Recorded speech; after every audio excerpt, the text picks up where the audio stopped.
तमिलनाडु सरकार ने शराब नीति में बड़ा बदलाव करते हुए TAS-MAC के जरिए सप्लाई होने वाली शराब पर नया अतिरिक्त शुल्क लागू कर दिया है। इस फैसले के तहत स्प्रिट पर 90 रुपए, बियर पर 40 रुपए और वाइन पर 20 रुपए प्रति केस अतिरिक्त वसूले जाएंगे। सरकार का कहना है कि यह शुल्क सीधे शराब कंपनियों से लिया जाएगा और इसका बोझ आम ग्राहकों पर नहीं डाला जाएगा, यानी खुदरा दुकानों पर कीमतें पहले जैसे ही रहेंगी। राज्य सरकार का दावा है कि इस नए मॉडल से हर साल करीब 1000 करोड़ रुपए का अतिरिक्त राजस्व जुटाया जा सकेगा। शराब कारोबार से होने वाली कमाई को और अधिक पारदर्शी और बढ़ाने के उद्देश्य से यह कदम उठाया गया। सरकार इसे वित्तीय मजबूती की दिशा में अहम निर्णय बता रही है। कंपनियों पर बढ़ा वित्तीय बोझ, बियर पर 40 रुपए अतिरिक्त, स्प्रिट पर 90 रुपए शुल्क, वाइन पर 20 रुपए अतिरिक्त। तमिलनाडु में शराब बिक्री पूरी तरह सरकारी नियंत्रण वाली संस्था TAS-MAC के जरिए होती है, जो राज्य भर में हजारों दुकानों का संचालन करती है।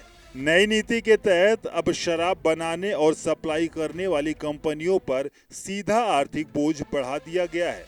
हर पेटी पर अलग अलग श्रेणी के हिसाब से अतिरिक्त शुल्क लगाया गया है, जिससे कंपनियों की लागत में इजाफा होना तय माना जा रहा है। हालांकि सरकार ने साफ किया है कि इसका असर उपभोक्ताओं की जेब पर नहीं पड़ेगा और MRP या दुकान कीमतों में कोई बदलाव नहीं किया जाएगा। इस फैसले को राज्य सरकार की एक रणनीतिक आर्थिक नीति माना जा रहा है, जिसका उद्देश्य बिना जनता पर बोझ डाले राजस्व बढ़ाना है। विशेषज्ञ इसे एक सख्त लेकिन संतुलित कदम बता रहे हैं। GFX राज्य को 1000 करोड़ राजस्व, TAS-MAC सिस्टम में बड़ा बदलाव।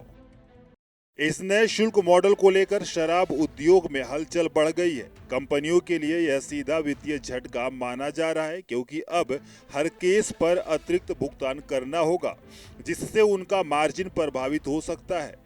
हालांकि खुदरा कीमतें स्थिर रखने के कारण फिलहाल ग्राहकों को राहत मिली हुई है, लेकिन बाजार विशेषज्ञों का मानना है कि लंबे समय में कंपनियां इस अतिरिक्त लागत की भरपाई अन्य तरीके से कर सकती हैं।